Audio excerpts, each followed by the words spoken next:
guys, it's your girl Ray Ray, and I just finished my second year of getting a Duke degree in China. Yes, I decided to risk 4 years of my life at this new university called Duke Kunshan University. I got a lot of questions about this university after posting that campus tour video. So this video is gonna tell you all about it. How I got in, if it's good, how much does it cost. Before I dive right into the Q&A session, I want to give you a little bit more background info for those of you who have no idea what the heck Duke Kunshan is.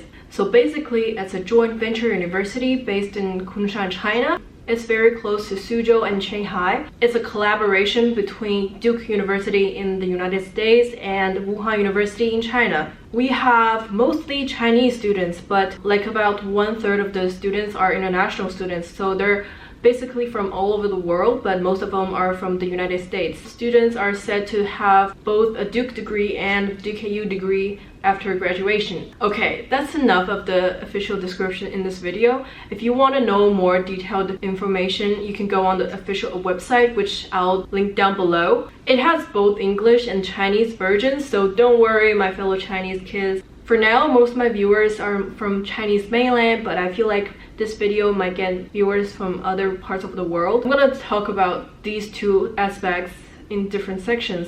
So for Chinese mainland applicants, DKU will need your Gaokao score. So if your nationality is mainland China, but you study in American high school, for example, you need to take your ass back in the Chinese high school and study from 6 a.m. to 9 p.m. 6 days a week for Gaokao and take that Gaokao shit if you want to get admitted by DKU. And I think there's no exception that I know of. So now I'm gonna answer those questions that are only applicable to Chinese applicants. If you're not from mainland China, you can skip this part. First of all, I got a lot of Chinese kids asking me what the requirement of the Gaokao score is for our school, because DKU admission has been ambiguous about it. Well, actually, it's not their fault. We have like a different evaluation system than other Chinese universities. Okay, now I'm gonna switch back to Chinese because that's easier for you to understand and for me to explain. 因为我们学校录取方式跟其他中国普通的传统意义上的大学的录取方式不同。在我申请这一年，我的高考成绩占50%。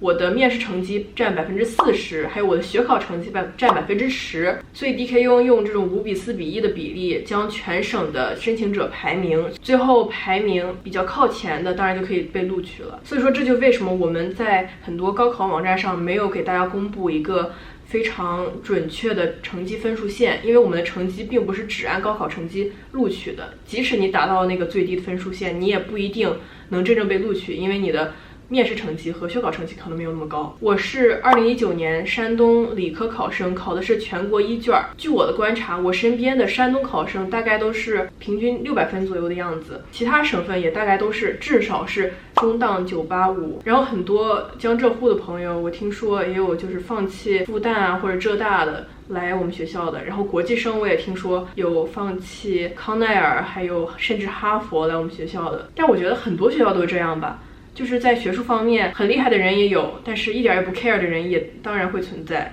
第二个问题，找机构申请靠谱吗？我个人觉得是不靠谱的，而且我们的官方招办也说了，他们并没有跟任何招生机构进行合作。我之前有同学找外面机构帮忙写文书，但是最后也没有被录取。写文书还有填申请这一部分是你自己一个成长的过程，你连文书和申请都不能自己写，你上什么大学，还来什么 DKU， 还是不要来 DKU 了好吗？你真正经历了这种写文书填申请的过程，也会为你之后将来大学的生活打一个基础吧。而且我还听说有的机构说给你保过，只要 SAT 和托福达到了某一个分给你保过，我觉得这个是完全是在骗人的，因为不可能有保过这一说，而且我们学校对中国大陆学生也不要求 SAT 和托福的成绩，只要高考成绩好和面试成绩好就可以了。Okay, now back to the questions that can be applied to both Chinese applicants and also international. So about the diploma and certificate, whatever you call it, are they the same from Duke University in America? Well, actually, I don't know. We don't have graduate students from undergraduate study, so I don't know what kind of diploma or what kind of certificate they're gonna again. So I'll probably need to get back to you on that when our class of 2022 graduates. And next we have how much is the cost of attendance. So you can find a cost of attendance sheet in the official website. So for Chinese students, the tuition each year is right now 170,000, but international students are gonna pay even more because most of the tuition is covered by Kunshan government for the Chinese students, but everything else, everybody pays the same. So for now, I'm living on campus. You can't live outside campus, that's the rule. The double rooms cost 7,500 RMB per semester. The single rooms cost 95,000 RMB per semester. All of that is fixed. You also need to pay like cost of living. You don't need to pay like utility bills, but you have to pay like food, recreation, your book fees, transportation. For now, for me, I'm like average. I don't spend that much, but I still spend some money. I spent like 4,000 RMB per month. That includes going to Shanghai every weekend and having a relatively comfortable life here. Next we have, can I go on campus and have a campus tour? Is campus open right now? I don't know about my fellow international students. I don't know about the visa situation and all the borders situation, but for my fellow Chinese friends, I think you can follow the official WeChat account of DKU admission and they'll post some campus tour. You just need to register and be here on time. And also some people ask me, how good am I supposed to be at English? Can I be admitted by DKU? I think, well, at least you have to be able to understand what I am saying right now, right? And also for international students, you don't have to speak any Chinese. We'll have mandatory Chinese classes that you'll have to take in your first 2 years. And also there will be English for academic purposes, mandatory classes for Chinese students to take. So you don't have to worry if you can't speak English that well. You'll get better when you're here and practice more with your fellow classmates and also your professors. Next, how's the workload?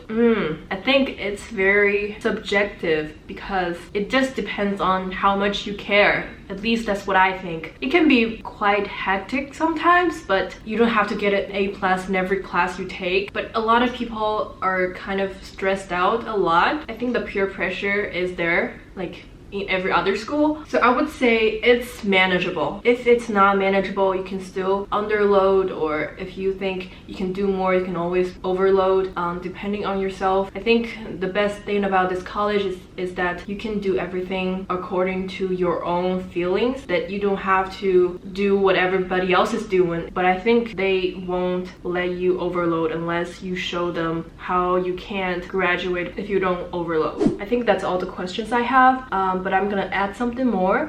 We don't have curfew. You can stay up and stay outside as late as you want. And of course, nobody cares about if you're in a relationship or you're hooking up with anybody. Nobody cares. It's just your business. It's not like other Chinese universities. I think that's one of the concerns of those Chinese kids. Also, for my international friends, in China, we're allowed to drink when you're 18. So yes, you can drink here, but drink moderately, please. Yeah, China is pretty safe. You can go out in the middle of the night. There's very little chance that you will be attacked. Still be careful, kids. Don't get drunk and walk by yourself in the middle of the night on a street in the middle of nowhere. Okay, I think that's all I have for you guys today. If you have any more questions, please leave it in the comment down below and I'll try to answer as much as I can. So yeah, have a good summer break. I'll see you guys next time, and probably some of you on campus. Bye!